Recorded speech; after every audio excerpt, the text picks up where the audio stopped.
Of physics में आप सबका स्वागत है।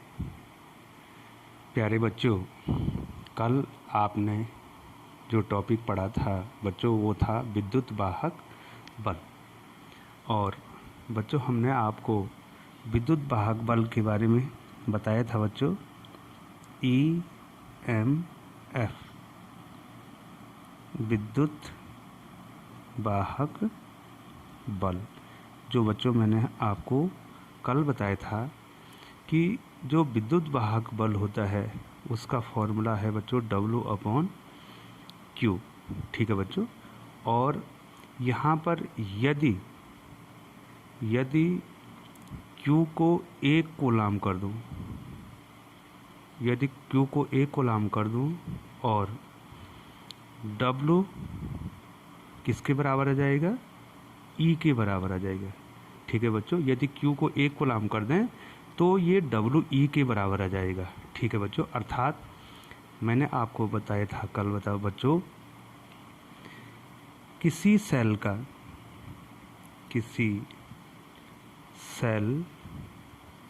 या बैटरी का, सेल या बैटरी का विद्युत वाहक बल उस कार्य के बराबर, उस कार्य या ऊर्जा के बराबर होता है जब परिपथ, और ये परिपथ भी कैसा परिपथ होगा बच्चों?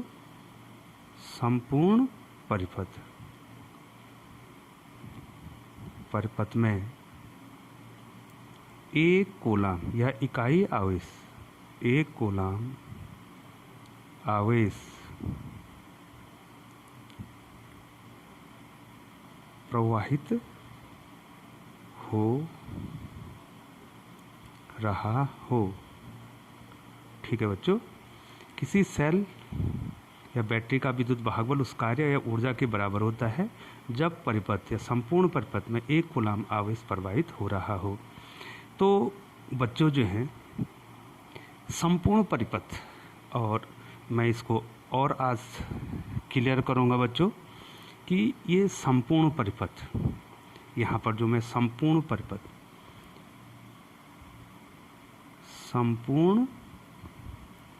परिपथ में आ जाएगा।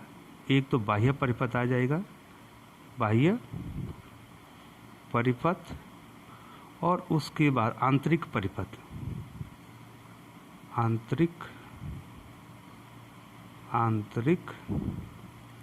परिपथ। ठीक है बच्चों। ये दोनों परिपथ आ जाएंगे। ठीक है बच्चों। अब यहाँ पर बाह्य परिपथ और आंतरिक परिपथ को संपूर्ण परिपथ हम कहेंगे। तो बच्चों यहाँ पर जो है इसका फिगर बना दूँ। ये बच्चों ये आपको क्लियर दिखाई दे रहा है। ये सेल का जो सिंबल है ये प्लस, ये माइनस। और बच्चों आपको ध्यान देना है इसके अंदर जो है इसका आंतरिक प्रतिरोध होता है इस प्रकार से। ठीक है बच्चों। और इस सेल को इस प्रकार से हम दिखा देते हैं। ये जो सेल का जो है परिपथ हमने बना रखा है, ये देखो।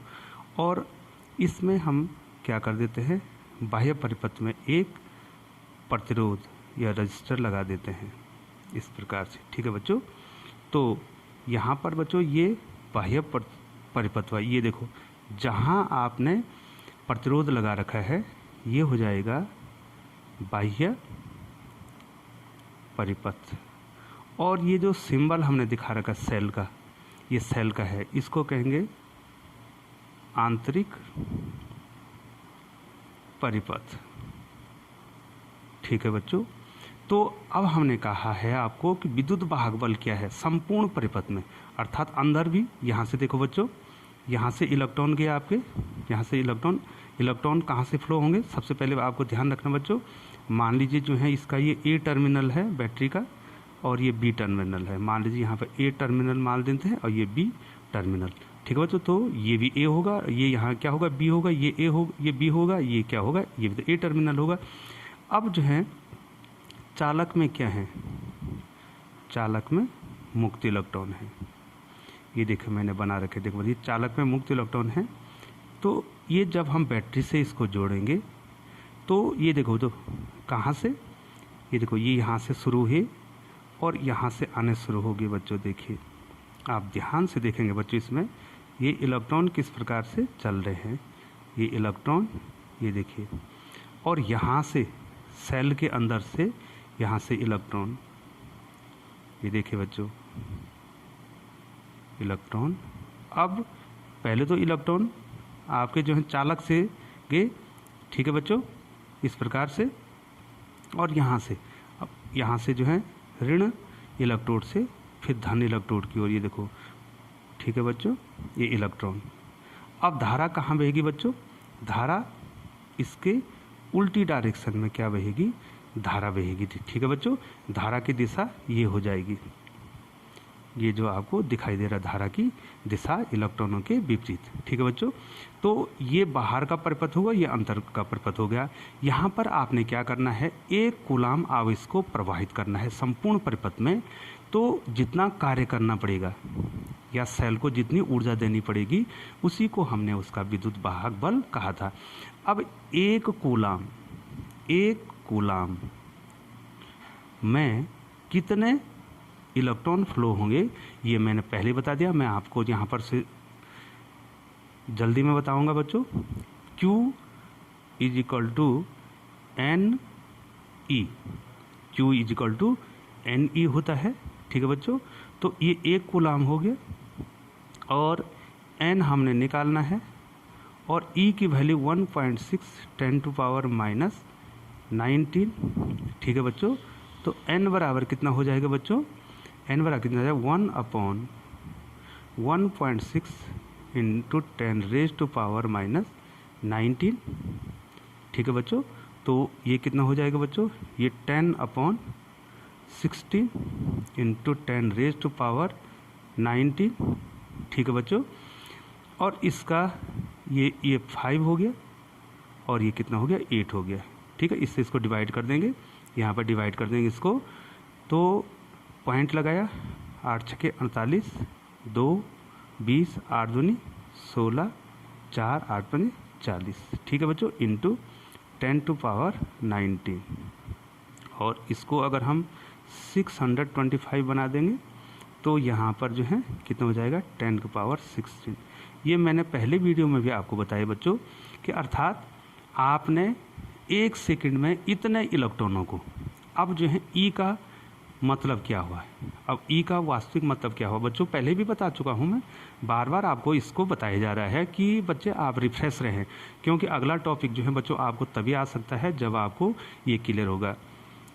ई का मतलब हो गया है कि आपने क्या करना है, कितने इलेक्ट्रॉनों को, एक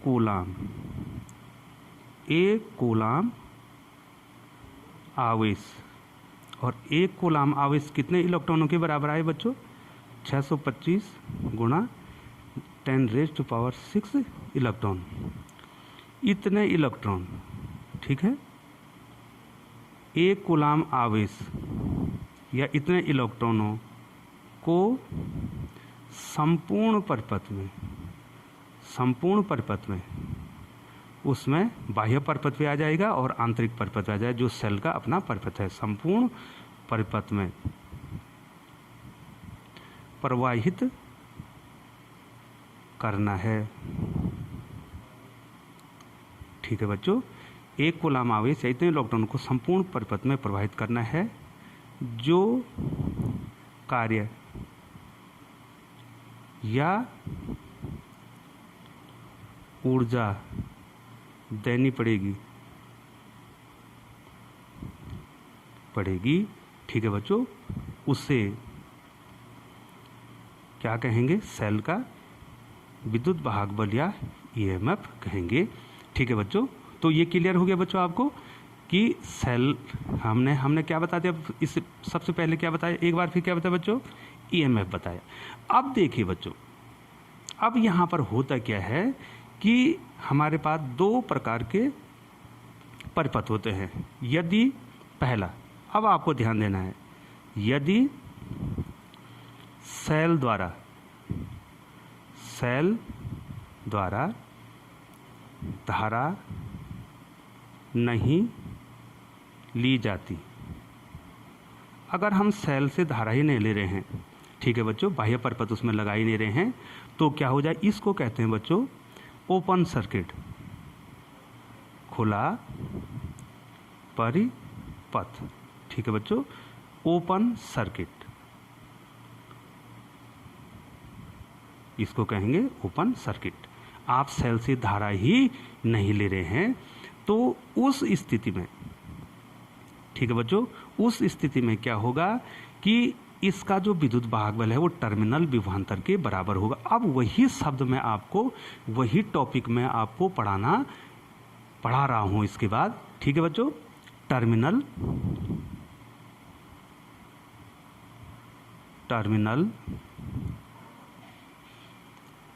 विभवांतर,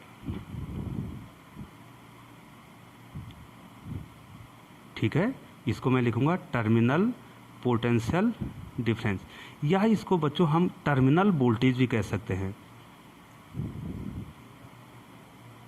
टर्मिनल वोल्टेज। ठीक है बच्चों, अब ये दूसरा शब्द आ गया है। विद्युत वाहक बल तो हमने पढ़ा दिया है, अब है टर्मिनल वोल्टेज। टर्मिनल वोल्टेज क्या होता है बच्चों, ये जो है सेल है, ये देखिए सेल दिखाई दे रहा है आपको, इसके दो इलेक्ट्रोड है, ये पॉजिटिव है, ये नेगेटिव है।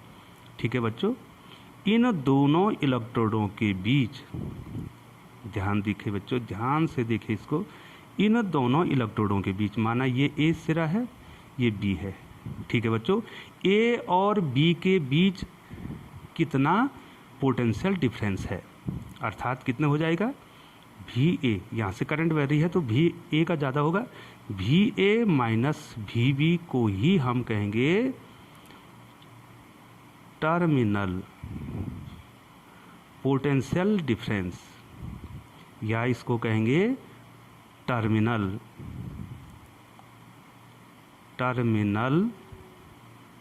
वोल्टेज। ठीक है बच्चों, इसको हम क्या कहेंगे, टर्मिनल वोल्टेज कहेंगे बच्चों। और यदि धारा नहीं ले रहे हैं, तो यदि धारा नहीं ली जा रही, यदि धारा नहीं ली जा रही हो, तो क्या हो जाएगा बच्चों, जो उसका विद्युत वाहक बल है ई बराबर हो जाएगा, कितना हो जाएगा, minus V A minus V B. ठीक है, अर्थात जो ये क्या हो जाएगा, टर्मिनल विभवांतर, इसको मैं चलो टर्मिनल को वी टी लिख देता हूँ।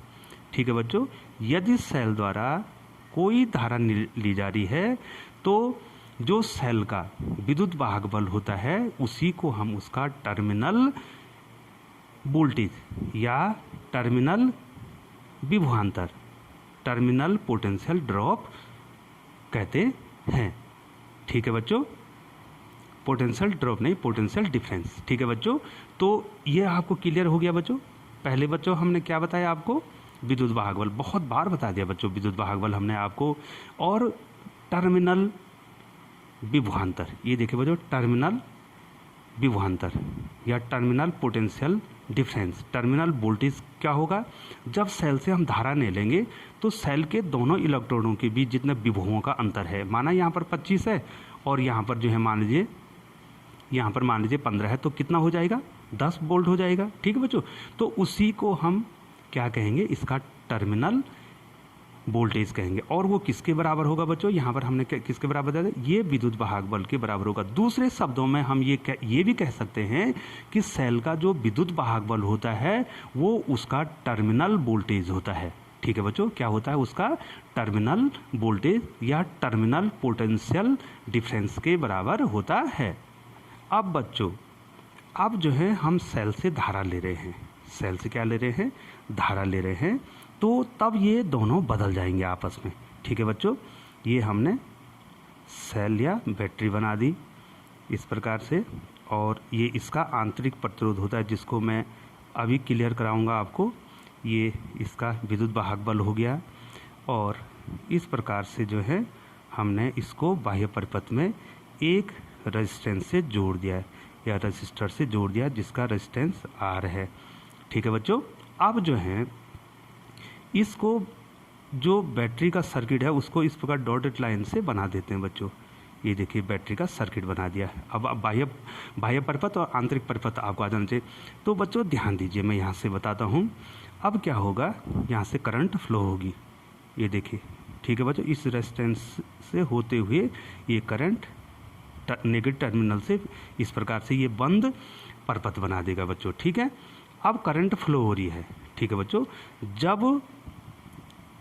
जब धारा ली जाती है, जब धारा ली जाती है तो उसको कहेंगे बंद परिपथ, क्लोज सर्किट।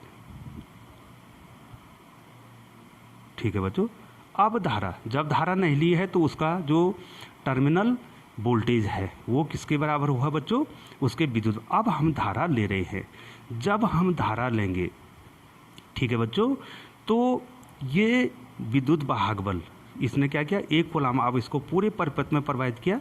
ठीक है बच्चों, तो तब क्या होगा, ये टर्मिनल वोल्टेज, ये जो विद्युत वाहक बल है, ये विद्युत वाहक बल है, ये जो क्या है, 1 कूलाम को प्रवाहित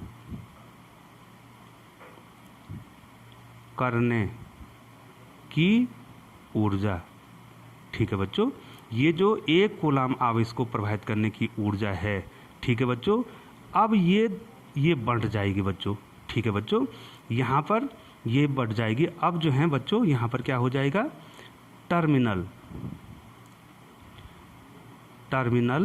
वोल्टेज या विभवांतर, टर्मिनल वोल्टेज, और यहाँ पर विभव पतन हो जाएगा अंदर सेल में, विभव पतन। ठीक है बच्चों, इसको हम एग्जाम्पल के द्वारा भी आपको समझाएंगे।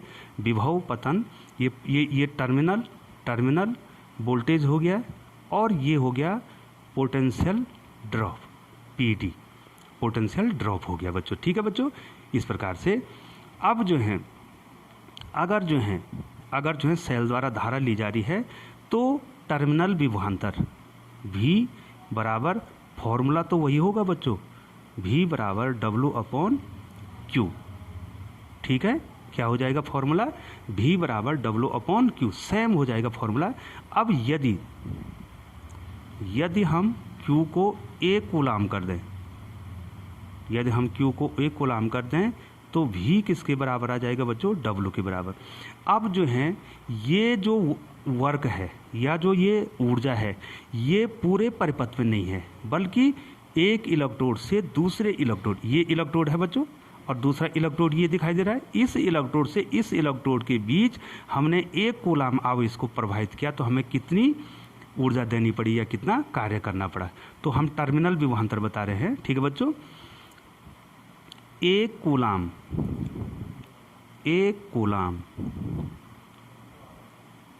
आवेश को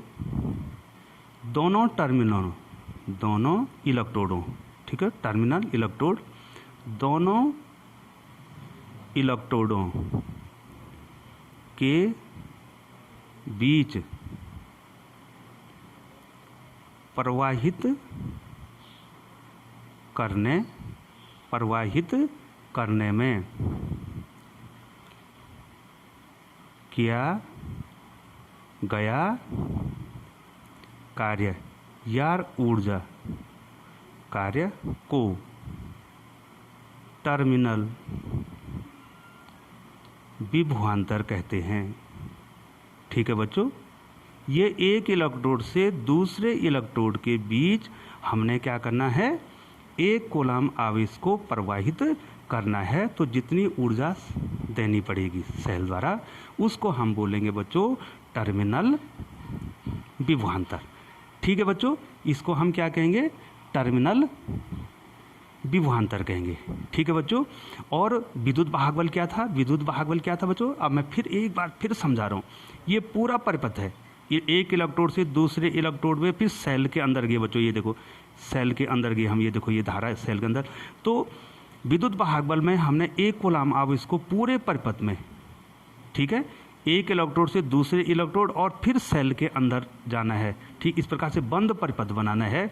तो एक कूलाम आवेश को प्रवाहित करने में जितनी ऊर्जा देनी पड़ेगी और यहाँ एक टर्मिनल से दूसरे टर्मिनल को हमको ऊर्जा देनी पड़ रही है। ठीक है बच्चों। अब हम आपको एक उदाहरण के द्वारा समझा देते हैं यहाँ पे तीनों फैक्टर। अब हमने आपको विभव पतन भी बताना है कि सेल के अंदर जो है कितनी ऊर्जा लगेगी। ठीक है बच्चों। अब हम जो है एक एग्जाम्पल के द्वारा आपको इसमें बताते हैं। आप ध्यान से देखिए बच्चों, इसमें कमेंट सेक्शन में आप लिख सकते हैं बच्चों कि आपको कहाँ पर जो है समझ में नहीं आया, आप लिख सकते हैं। ये देखो बच्चों, हमने ये सेल बना दिया बच्चों, और ये इसके अंदर का आंतरिक प्रतिरोध है। मैं इसके बाद जो है आपको क्लियर कराऊंगा। ठीक है बच्चों, कि सेल का आंतरिक प्रतिरोध होता क्या है। पहले तो आपको क्या पढ़ना है, आपको विद्युत वाहक बल आपने पढ़ लिया, टर्मिनल विभवांतर को आप पढ़ रहे हैं। ये आंतरिक प्रतिरोध को आर द्वारा दिखाते हैं। ये सेल का विद्युत वाहक बल है। मान लीजिए ये जो सेल का विद्युत वाहक बल है, मान लीजिए ये 12 वोल्ट है, अर्थात बैटरी पर 12 वोल्ट लिखा हुआ है। ठीक है बच्चों। और इसका जो आंतरिक प्रतिरोध है, मान लीजिए ये 2 ओम है। कितना ओम है? प्रतिरोध का मात्रक ओम, कक्षा 10 में आपने पढ़ा है। और इस बाह्य परिपथ में यहाँ पर हम एक रजिस्टर या एक प्रतिरोध लगा देते हैं बच्चों, ये देखिए। और मान लीजिए जो ये प्रतिरोध है, ये प्रतिरोध मान लीजिए बच्चों 4 ओम का है। अब आप बिल्कुल इसमें ध्यान देंगे। ठीक है बच्चों। और इस परिपथ में 2 एम्पियर की धारा बह रही है। कितने एम्पियर की बच्चों? 2 एम्पियर, 2 एम्पियर की धारा बह रही है। अब तो क्लियर है ना बच्चों। अब देखिए यहाँ पर मैं तीनों पॉइंट डिस्कस करने वाला हूँ। ठीक है बच्चों, यहाँ पर आपको तीनों पॉइंट में डिस्कस करने वाला हूँ। सेल का विद्युत वाहक बल कितना है बच्चों? 12 वोल्ट है। ठीक है बच्चों। अब मैं निकालना हूँ टर्मिनल विभवांतर। और ओम के नियम हाई स्कूल में पढ़ा आपको, ओम का नियम V/IR होता है। ठीक है बच्चों। तो टर्मिनल विभवांतर कितना आया बच्चों, बताओ। V कितना है? V निकालना है। I कितना है? 2। और R कितना है बच्चों? ये देखो R कितना है, ये देखो R इतना है और I कितना है? 2। 2 गुणा 4, तो बच्चों आया ना 8 वोल्ट आ गया। ये देखो टर्मिनल विभवांतर एक इलेक्ट्रोड से दूसरे इलेक्ट्रोड के बीच एक कूलाम को, अगर हम ये बोलें कि हमको एक इलेक्ट्रोड से दूसरे इलेक्ट्रोड के बीच एक कूलाम आवेश प्रवाहित करने के लिए कितनी ऊर्जा देनी पड़ेगी? 8 वोल्ट। और पूरे परिपथ में कितनी देनी पड़ेगी बच्चों? 12 वोल्ट देनी पड़ेगी। अब विभव पतन, इस सेल के अंदर भी ऊर्जा लगती है। धारा को इस सेल के अंदर आने में भी क्या होगी? ऊर्जा लगेगी। तो उसको चलो बच्चों उसको स्मॉल v लिख देता हूँ। ये होता है बेटो ओम के नियम से धारा और प्रतिरोध। लेकिन यहाँ धारा तो I है लेकिन प्रतिरोध R, जिसको आंतरिक प्रतिरोध कहते हैं। तो ये विभव पतन है। ठीक है बच्चों, पोटेंशियल ड्रॉप है। I कितना है बच्चों? 2। ठीक है बच्चों। और ये कितना है बच्चों? 2। तो 2 दूनी 4 वोल्ट।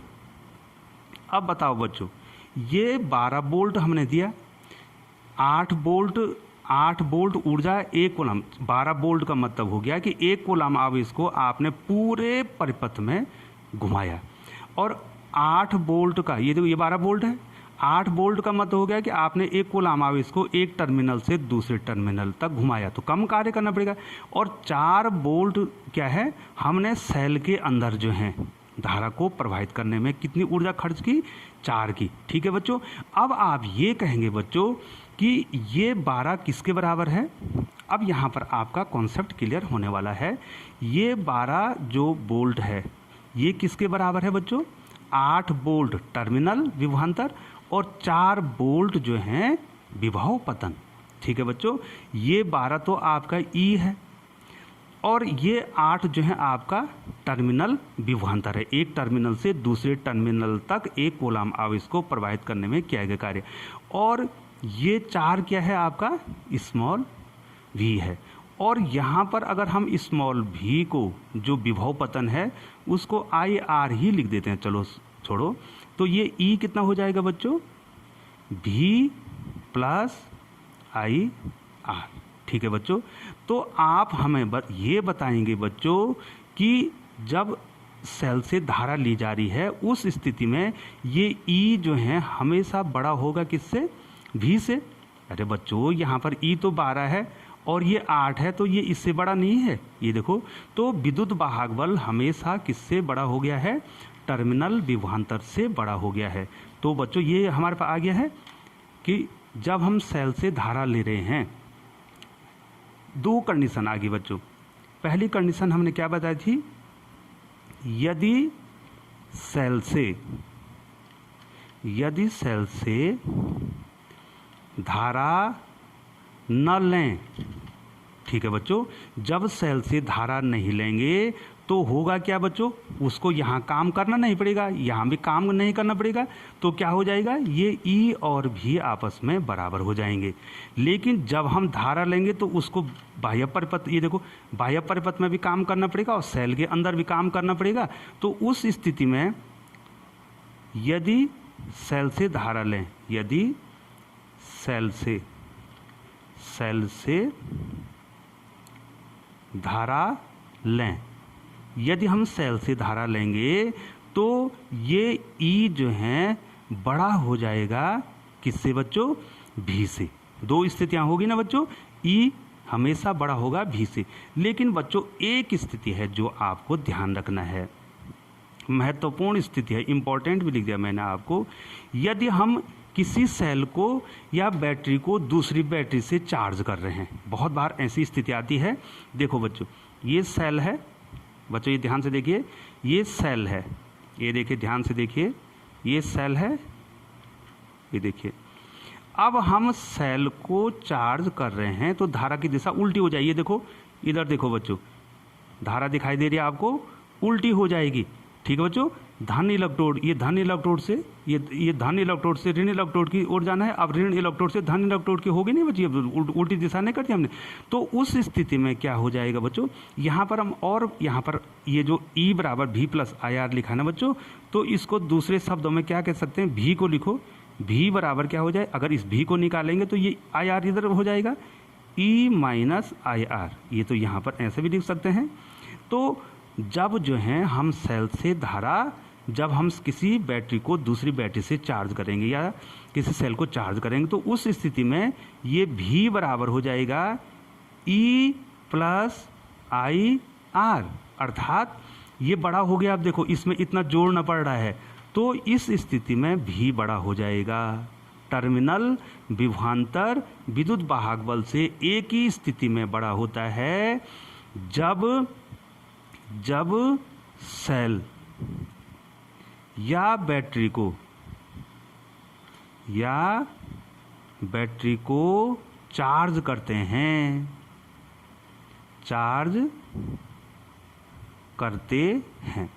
जब सेल या बैटरी को हम चार्ज करते हैं तो उस स्थिति में क्या होता है बच्चों, सेल का टर्मिनल विभवांतर विद्युत वाहक बल से बड़ा हो जाता है। लेकिन सदैव स्थिति क्या है, ठीक है बच्चों, तीन स्थितियां जो हैं बताई हैं मैंने आपको। पहली स्थिति में तो यदि सेल से धारा ही नहीं ले रहे हैं तो ये दोनों बराबर होते हैं। अगर सेल से धारा ले रहे हैं, जो स्थिति जनरली प्रयोग में आती है, सेल से धारा ही तो लेना है बच्चों हमको, तो E हमेशा टर्मिनल विभवांतर से बड़ा होता है। लेकिन अगर आप एक बैटरी को दूसरी बैटरी से चार्ज कर रहे हैं तो वहां पर उल्टा हो जाता है, ये भी बड़ा हो जाता है, किससे, E से बड़ा हो जाता है बच्चों। ठीक है बच्चों। अब बच्चों अब तीसरा जो है सामान्य विभवांतर आता है। पहले तो हमने आपको विद्युत वाहक बल बताया, दूसरा टर्मिनल विभवांतर बताया, और अब हमने आपको तीसरा केस बताना है बच्चों, वो जो है विभवांतर, सामान्य आपको विभवांतर निकालना है। ठीक है बच्चों, विभवांतर, इसमें टर्मिनल शब्द नहीं जुड़ा है बच्चों, विभवांतर। ठीक है बच्चों, तो विभवांतर क्या होगा, ठीक है बच्चों, परिपथ के दो बिंदुओं के बीच, दो बिंदुओं के बीच एक कूलाम आवेश, एक कूलाम आवेश प्रवाहित करने में किया गया कार्य, किया गया कार्य या दी गई ऊर्जा। ठीक है बच्चों, सूत्र वही होगा बच्चों, V बराबर W/Q। ये देखिए कितना बहुत कम अंतर है। अब बच्चों मैं इसको आपको समझाता हूं कि परिपथ के दो बिंदुओं के बीच किस प्रकार से हम निकालेंगे। ठीक है बच्चों, फिर बच्चों देखिए ध्यान से दीजिए, ध्यान दीजिए बच्चों, मैं यहाँ पर एक परिपथ बना रहा हूँ। परिपथ के द्वारा आप आसानी से समझ जाएंगे बच्चों। ये परिपथ हमने बना दिया है। ठीक है बच्चों, और यहाँ पर हमने सेल का आंतरिक प्रतिरोध, जो कि मैं इसके बाद आपको पढ़ाने वाला हूँ, आंतरिक प्रतिरोध मान लीजिए इसका 2 ओम है। ठीक है बच्चों, ये देखिए बच्चों, थोड़ा मैं ऊपर कर लेता हूँ। ये देखिए इस प्रकार से। अब यहाँ पे जो बाह्य परिपथ है, ठीक है बच्चों, 3 प्रतिरोध हमने जोड़ दिए हैं। एक प्रतिरोध ये जोड़ दिया है, एक प्रतिरोध ये जोड़ दिया है, एक प्रतिरोध हमने ये जोड़ दिया बच्चों। ठीक है बच्चों, कितने प्रतिरोध जोड़ दिए बच्चों हमने? 3 प्रतिरोध हमने इसमें जोड़ दिए हैं। ठीक है बच्चों, मान लीजिए सेल के द्वारा 1 एम्पियर की धारा जा रही है। ठीक है बच्चों, ध्यान देंगे आप। पहला जो प्रतिरोध है ये देखो, ये 2 ओम का है। दूसरा प्रतिरोध आपका 3 ओम का है। चौथा प्रतिरोध आपका 5 ओम का है। आप क्लियर समझ जाएंगे बच्चों। अब देखो बच्चों, अब टर्मिनल, ये देखो, इसको यहाँ पर लिखें चाहे यहाँ पर लिखें, चलो मैंने इसको ए लिख दिया। ठीक है बच्चों, तो ए यहाँ पर भी होगा, और यहाँ पर मान लीजिए बच्चों मैंने बी लिख दिया, यहाँ पर बच्चों मैंने सी लिख दिया, और यहाँ पर बच्चों मैंने डी लिख दिया, मान लीजिए। ठीक है बच्चों, अब जो है आप ये बताओ, अब हमने क्या करना है सबसे पहले, और विद्युत वाहक लिख देता हूँ बच्चों, वही उदाहरण मैं आपको बता रहा हूँ दोबारा। E बराबर, आप ध्यान देंगे बच्चों, E बराबर 12 वोल्ट है। हम सारे निकालेंगे बच्चों इसमें। E बराबर कितना है? 12 वोल्ट है। अब बच्चों इतना तो आपको आता ही है कि इनका तुल्य प्रतिरोध कितना होगा। ठीक है, 2 ओम, 3 ओम व 5 ओम का तुल्य प्रतिरोध, तुल्य प्रतिरोध। तो बच्चों सबको जोड़ देंगे, 2 धन 3 धन 5। ठीक है बच्चों, ठीक है बच्चों, कितना कर दिया हमने? 2 धन 3 धन 5, तो कितना हो जाएगा बच्चों? ये हो जाएगा 10 ओम। ये हो गया। अब पूरे परिपथ में हमने एक ही प्रतिरोध बना दिया, तो टर्मिनल विभवांतर, पहला तो विद्युत वाहक बल तो दिखाई दे रहा बच्चों, विद्युत वाहक बल जो आपको दिखाई दे रहा है वो है 12 वोल्ट। ठीक है बच्चों, अर्थात हमने एक कूलाम आवेश को पूरे परिपथ में प्रवाहित करने के लिए 12 वोल्ट जो है उसको क्या देनी है? ऊर्जा देनी है। ठीक है बच्चों, अब देखो दूसरा टर्मिनल विभवांतर, टर्मिनल विभवांतर का मतलब है एक इलेक्ट्रोड से दूसरे इलेक्ट्रोड तक एक इलेक्ट्रॉन को प्रवाहित करने में कितनी ऊर्जा हमको देनी पड़ी, कितना कार्य करना पड़ा। तो V = क्या होता बच्चों? सूत्र क्या है? IR। ठीक है बच्चों, तो I तो 1 एम्पियर बह रही, तो बच्चों इन सब में 1 एम्पियर धारा नहीं बहेगी। ये देखो सब जितने भी रेजिस्टेंस हैं उसमें 1 एम्पियर की धारा बहेगी, तो 1 गुणा गए 10, तो 10 कम 10 हो गया। ठीक है, 10 वोल्ट। ये देखो बच्चों टर्मिनल कितना आ गया? टर्मिनल कितना आ गया बच्चों? 10 वोल्ट आ गया। अब तीसरा निकालता हूं बच्चों कि सेल के अंदर कितनी ऊर्जा लगी, उसको कहेंगे विभव पतन, potential drop. V = I into R उसका आंतरिक प्रतिरोध है, जो मैं आपको इसके बाद बताने वाला हूँ। तो कितना हो जाएगा बच्चों, 1 गुणा आंतरिक प्रतिरोध कितना है बच्चों, दिखाई दे रहा है, ये देखो कितना है 2, तो 1 गुणा 2 बराबर 2 वोल्ट। अब देखिए, तो आप देखिए यहाँ पर कितना हो गया, 12 बराबर, ये देखो 12 क्या है, उसका EMF है, टर्मिनल विभवांतर कितना 10 धन 2 बराबर 12। बच्चों ये तो पहले भी बता दिया, आप कह रहे होंगे दोबारा क्यों बताया। अब देखिए, अब अगर हम आपको ये कहेंगे कि AB के बीच का विभवांतर निकालो, VAB अर्थात AB के बीच का विभवांतर बराबर धारा गुणांक प्रतिरोध। तो धारा कितनी है बच्चों उसमें, 1 एम्पियर की, और प्रतिरोध कितना है बच्चों 2 ओम का, तो कितना वोल्ट आ गया 2। ये देखो बच्चों आया ना, ठीक है, ये उसका 2 बिंदुओं के बीच का क्या गया विभवांतर। अब AB निकाल दिया हमने, अब हम BC निकालेंगे, BC, B और C दिखाई दे रहा है बच्चों, B और C के बीच धारा तो वही रहेगी, I और R सूत्र वही लगेगा, I तो एक ही है, लेकिन उसका अपना प्रतिरोध 3 है, तो 3 एकम 3। ये देखो बच्चों, ये 2 बिंदुओं के बीच का यहाँ पर 3 आ गया, ठीक है बच्चों, ये दिखाई दे रहा। अब BC निकाल दिया, CD निकाल दूँ, VCD निकाल दूँ मैं, तो धारा गुणांक प्रतिरोध, ये ओम का नियम है, विभवांतर बराबर धारा गुणांक प्रतिरोध।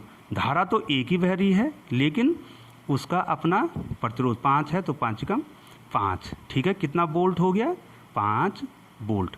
तो बच्चों जो आप इन तीनों को देख रहे हैं, VAB, VBC और VCD, ये सामान्य, ये दो बिंदुओं के बीच के विभवांतर हैं, 2 बिंदुओं का विभवांतर है, न कि एक इलेक्ट्रोड से दूसरे इलेक्ट्रोड के बीच का विभवांतर है। और ये जो है, जो टर्मिनल विभवांतर होता है, टर्मिनल विभवांतर, अब जो टर्मिनल विभवांतर आपका हुआ क्या है बच्चों, बोलो बच्चों, टर्मिनल विभवांतर भी वो इन सब के योग के बराबर, उसी ने तो इन सब में जो है ऊर्जा दे रखी है, तो VAB plus VBC plus VCD, अब बताओ आएगा नहीं आएगा उतना। देखो बच्चों V बराबर ये कितना हो जाएगा बच्चों, 2 धन 3 धन 5, तो आया कितना बच्चों 10 वोल्ट।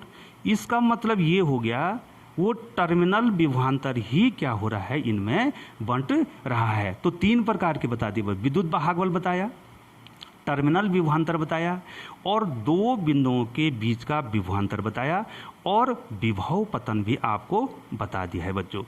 अब देखिए जिस पर हम आ रहे हैं वो है बच्चों, 2 प्रकार की बाधा है धारा के मार्ग में। धारा के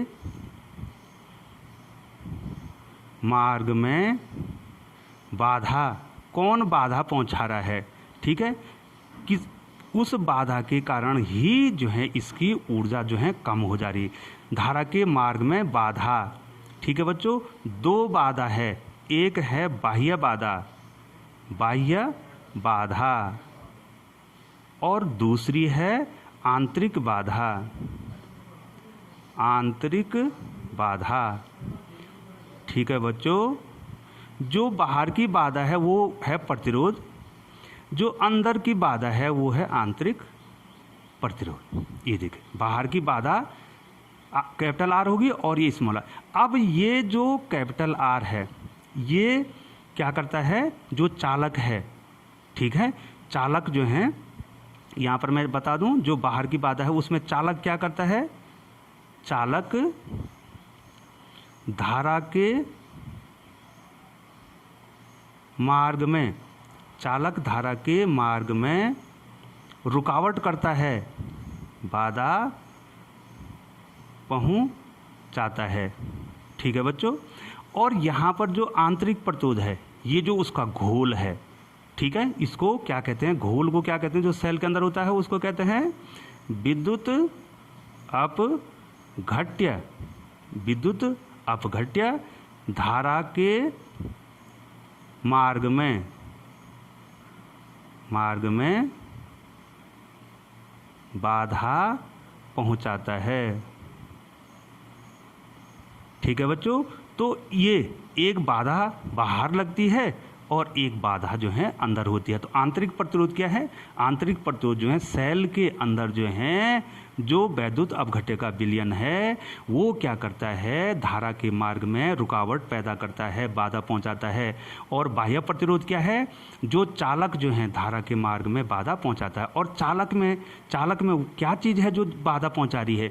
ये जो धन परमाणु हैं वो इलेक्ट्रॉन उससे टकरा रहे हैं। ये देखो, जो चालक में धन परमाणु जिनसे इलेक्ट्रॉन निकल गए हैं ये धारा के मार्ग में क्या पहुंचा रहे हैं? बाधा पहुंचा रहे हैं। और यहाँ वैद्युत अपघट्य का विलयन जो है उसके मार्ग में बाधा पहुंचा रहा है।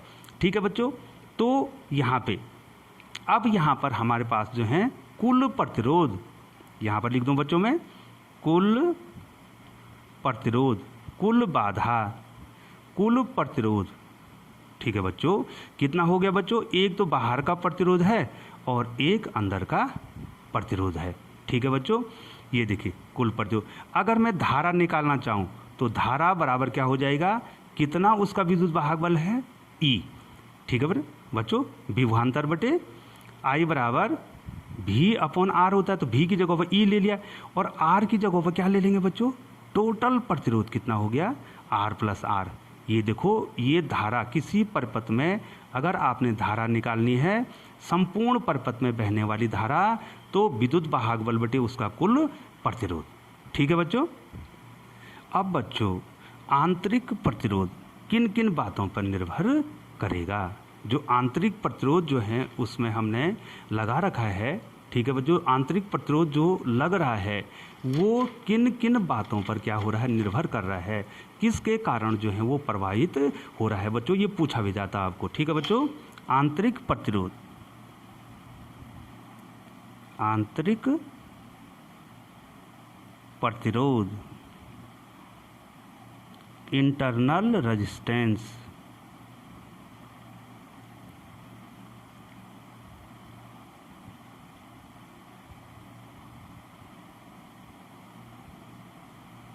ठीक है बच्चों एक बात आपको बतानी है, वीडियो काफ़ी लंबी बनती है क्योंकि जो है मैं ज़्यादा वीडियो बनाने की कोशिश नहीं करता हूँ। एक वीडियो में जो है आपको जो रिलेटेड है वो सारा देने की कोशिश करता हूँ, इसलिए वीडियो जो है लगभग 1 घंटे की या 1 घंटा या 30 मिनट की यहाँ पर बन रही है बच्चों।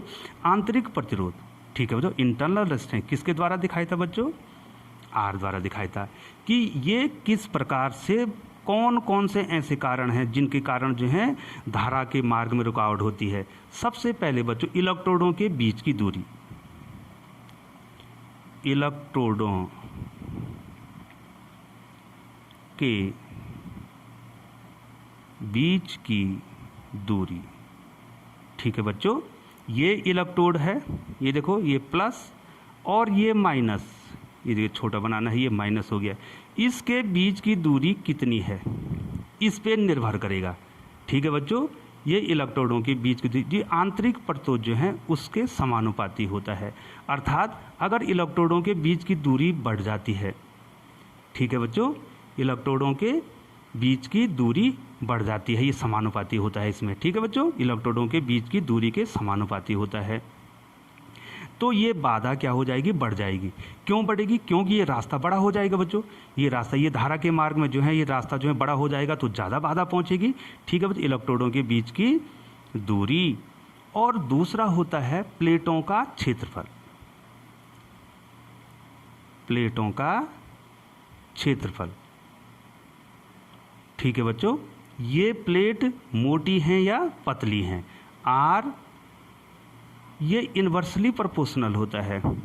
ये देखो बच्चों, अर्थात अगर मोटी प्लेट होंगी तो उनको, मोटी प्लेट होगी तो उनको सुगमता हो जाएगी। ठीक है बच्चों, धारा को सुगमता हो जाएगी। तो जितना ज़्यादा इलेक्ट्रोड आप मोटे करेंगे तो ये आंतरिक प्रतिरोध उतना क्या हो जाएगा? कम हो जाएगा और धारा को आसानी हो जाएगा, हमको कम ऊर्जा जो है इसमें व्यय करनी पड़े, विभव पतन कम हो जाएगा। तीसरा फैक्टर जो है बच्चों ये है विलयन की सांद्रता। विलयन को क्या बोलेंगे बच्चों? ये देखिए बच्चों, वैद्युत अपघट्य या इलेक्ट्रोलाइट मैंने बताया था आपको बच्चों, ठीक है बच्चों। तो R समानुपाती C, अगर सांद्रण बढ़ गया, विलयन का वैद्युत अपघट्य का सांद्रण, कंसंट्रेशन, अगर देखो बच्चों अगर गाढ़ा हो जाएगा तो वो ज़्यादा रुकावट करेगा नहीं करेगा धारा के मार्ग में, और अगर सांद्रण कम होगा तो वो कम रुकावट करेगा। ये तो बच्चों आपको जनरली आ जाना चाहिए। तीसरा, विलयन का ताप क्या है, विलयन का ताप, ठीक है बच्चों, ठीक है बच्चों। तो ये भी इन्वर्सली प्रोपोर्शनल होगा। अब आप देखिए अगर ताप बढ़ेगा तो क्या हो जाएगा बच्चों, ताप बढ़ने से क्या हो जाएगा, उनको गति मिल जाएगी, ठीक है बच्चों। ये बढ़ेगा तो ये क्या हो जाएगा, आंतरिक प्रतिरोध क्या हो जाएगा, कम हो जाएगा। अगर ये घटेगा तो आंतरिक प्रतिरोध क्या हो जाएगा, बढ़ जाएगा बच्चों। तो इन